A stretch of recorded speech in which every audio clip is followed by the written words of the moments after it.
Ni una piedra sobre otra. Hoy vamos a hablar sobre el anuncio que hizo nuestro Señor Jesucristo sobre la destrucción del templo de Jerusalén. Y esto, sin duda alguna, fue algo traumático para los judíos, especialmente para los discípulos cuando escucharon este anuncio, aunque cuando ya llegaría el momento de su cumplimiento estaban advertidos. Eso lo estaremos estudiando ya en esta semana, así que comenzamos con el día de hoy, con este estudio. Vamos a pedir la bendición de nuestro Padre. Querido Señor, tú eres nuestro ayudador, eres el que nos sostiene, y te imploramos que por favor nos ayudes a sacar las lecciones que necesitamos del estudio de este día. En el nombre de Cristo Jesús. Amén.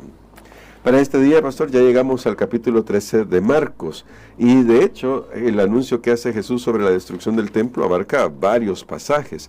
Pero me gustaría que nos concentráramos en algunas ideas para que usted nos ayude a explorar lo que el Señor Jesús está tratando de enseñar a sus discípulos aquí. Y quizás vamos a ir a los primeros versículos para que nosotros podamos hacer esta exploración. En Marcos, capítulo 13, verso del 1 en adelante, nos dice así: Saliendo Jesús del templo, recuerden que hasta el día de ayer todavía lo encontrábamos en el templo con algunas lecciones que tenía que darnos ahí, le dijo uno de sus discípulos: Maestro, mira qué piedras y qué edificios. Jesús respondiendo le dijo: ¿Ves estos grandes edificios? No quedará piedra sobre piedra que no sea derribada. Y se sentó en el monte de los olivos frente al templo. Y Pedro, Jacobo, Juan y Andrés le preguntaron aparte: Dinos, ¿cuándo serán estas cosas? ¿Y qué señal habrá cuando todas estas cosas hayan de cumplirse? Y me detengo ahí en la pregunta porque creo que los discípulos sí se sintieron tocados con esas palabras, pastor. Pero ¿qué hay de fondo en todo esto que estamos estudiando?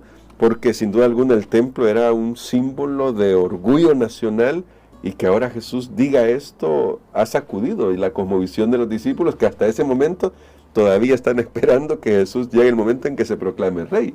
Totalmente. Bueno, creo que hemos venido en una narración continua, y después de las últimas palabras que Jesús le dirigiera a los líderes religiosos, palabras muy veraces, duras, pero que necesitaban escuchar a fin de reflexionar, de reaccionar.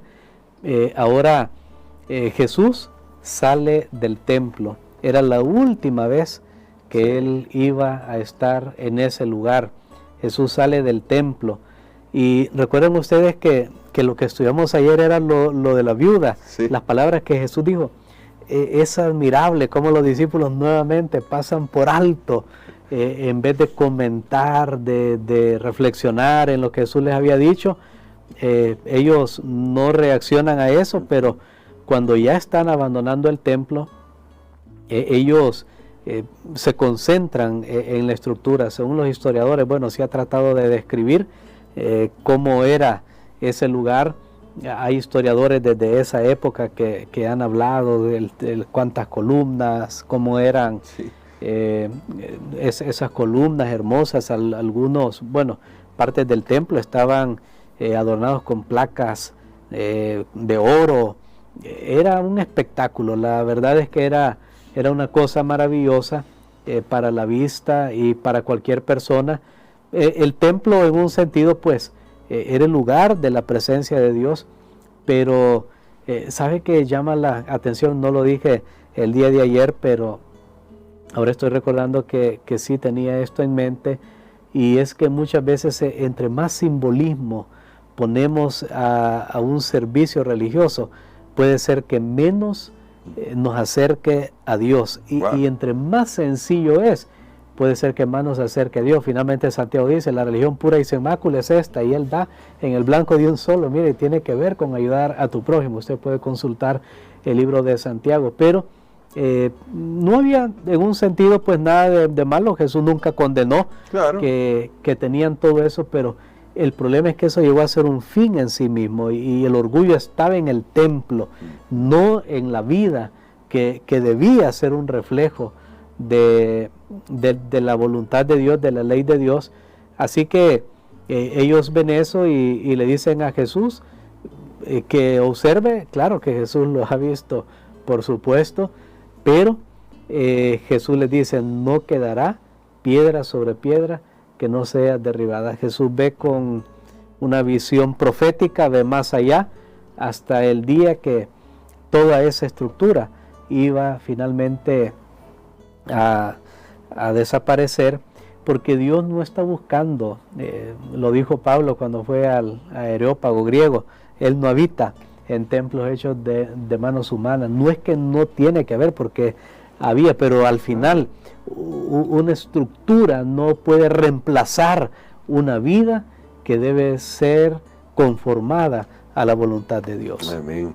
Entonces les resulta tan llamativo esto que hace la pregunta que ya leíamos, pero me interesa la respuesta del Señor Jesús, pastor, porque en la respuesta sobre esto que les acaba de anunciar, que un día el templo será destruido, parece que el Señor se concentra más en cómo deben vivir y estar preparados para enfrentar lo que se venga, más incluso que en las señales que da. Las señales, da algunas señales, pero parece que Él dedica la mayor parte del tiempo a advertir sobre cómo es que van a predicar el Evangelio en medio de momentos difíciles.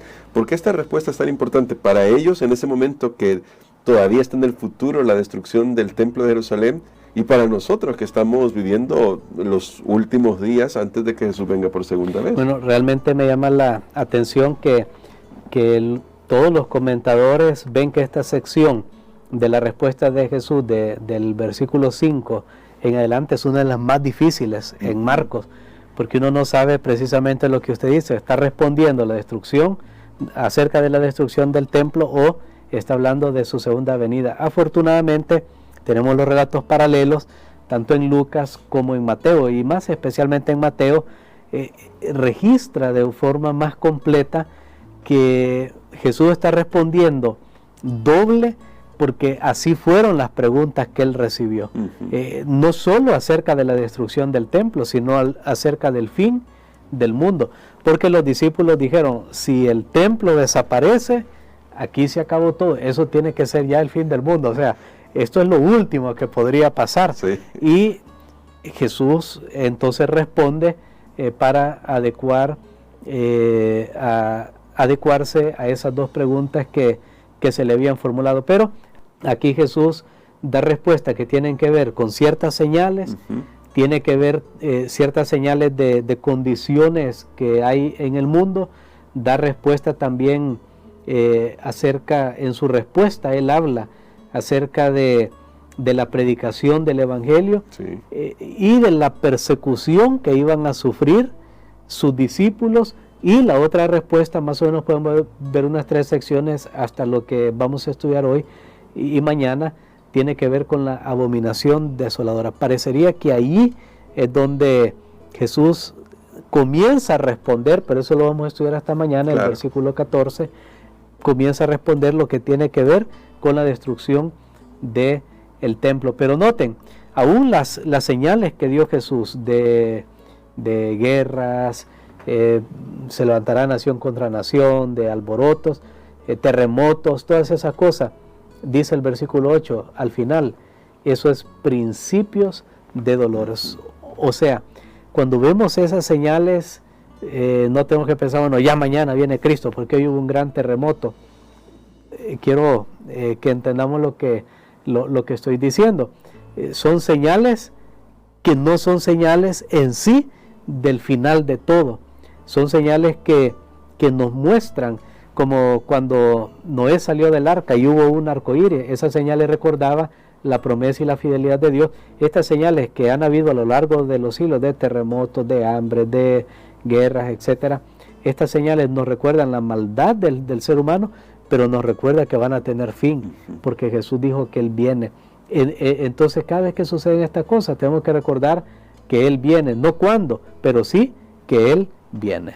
Y entonces, pastor, ahí viene luego el tema de la persecución. El verso 9 también es interesante. Pero mirad por vosotros mismos, porque os entregarán a los concilios y las sinagogas, y en las sinagogas os azotarán, y delante de gobernadores y de reyes os llevarán por causa de mí para testimonio de ellos.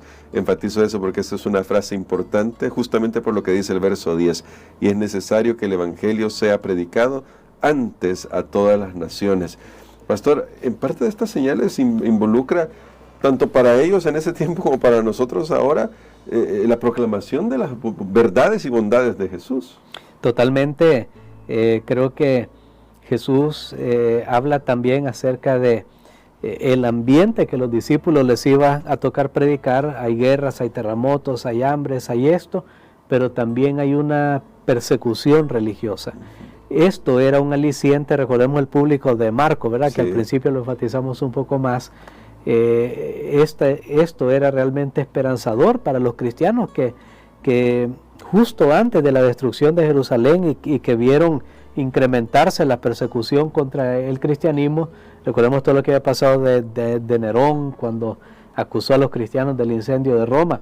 Entonces, a ellos les iba a servir el saber que no era por una falta de ellos o que no era que Dios los había olvidado, sino que era por la predicación del Evangelio. Ellos iban a sufrir por ser testigos. Y es interesante que en el griego la palabra testigo es la misma palabra para mártir. Sí. O sea, más bien es la palabra mártir, significa testigo.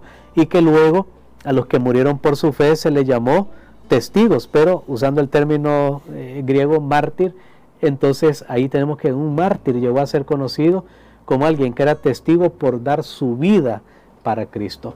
Y Jesús dice que llegará el momento cuando será anunciado el Evangelio a todas las naciones, y entonces, como dice en el libro de Mateo, ese será el fin. Ahora quiero decir algo, aún esta señal, que es la definitiva, la predicación del Evangelio, para que Cristo Jesús venga, solo Dios sabe cuándo se va a cumplir. Creo que nosotros no tenemos una métrica para saber cuándo esta señal se va a cumplir, y de ahí que debemos estar preparados siempre. Entonces, pastor, para finalizar con nuestra reflexión de hoy, que es introductoria para esos temas ya de los eventos finales que el Señor está presentando, ¿cómo podemos vivir nosotros hoy con confianza cuando estamos pasando pruebas? Porque eso ha sido el devenir de la historia del cristianismo. Pasamos por pruebas. Y aún cuando no somos cristianos pasamos por pruebas, porque es el mundo el que nos ha tocado vivir. Pero ¿cuál es la diferencia entre pasar por pruebas estando con Jesús que sin Jesús, y cómo esto debería darnos esperanza hoy que estamos más cerca de la segunda venida de Jesús? Bueno, creo que aún las pruebas, precisamente una prueba significa que algo se va a comprobar cómo está, y yo creo que las pruebas realmente son termómetros para que nosotros podamos medir nuestra fe en el Señor. Estamos siguiendo al Señor por alguna conveniencia, por alguna ganancia, porque ahorita más bien me resulta útil o placentero seguir al Señor, o estoy siguiendo a Dios por quién es Dios. El caso de Job creo que es un caso típico de alguien que sigue a Dios por quién es Él, porque lo conoce, porque lo quiere conocer, y después de la prueba todavía termina conociéndolo mejor. Creo que esa debe ser la actitud para el cristiano. Y algo bien interesante, que las pruebas superadas llegan a ser un testimonio a favor del Evangelio, y otros pueden ser bendecidos con ese testimonio. Por eso tenemos que perseverar, porque no solo al final nos estamos salvando nosotros mismos, sino que estamos siendo testigos ante otros del amor de Dios, porque no hay nada más interesante que alguien incondicionalmente siga a Dios, independientemente cómo le va en esta vida. Eso pone a pensar a alguien y decir, bueno, ¿qué tiene Dios? Que alguien con un cáncer puede alabarlo, alguien que está muriendo en un hospital puede orar, puede estar tranquilo. Bueno, ¿por qué? Y eso va a ser un testimonio para que otros puedan ser alcanzados para Dios. Amén. Queremos que ore por nosotros por esto, pastor, para que en medio de las pruebas que toca que enfrentar en la vida, nos aferremos al Señor y con confianza miremos el futuro, porque ya está asegurado para nosotros. Amén. Padre, gracias te damos nuevamente, Señor, por esta lección. Gracias porque tú conoces el futuro, lo conoces de antemano, sabes las dificultades que vendrán, pero nos dices que debemos estar vigilantes, estar preparados. Ayúdanos, Señor, para que ninguna de las cosas que suceda pueda menoscabar nuestra fe en ti. Al contrario, se haga más fuerte. En el nombre de Jesús. Amén. Amén.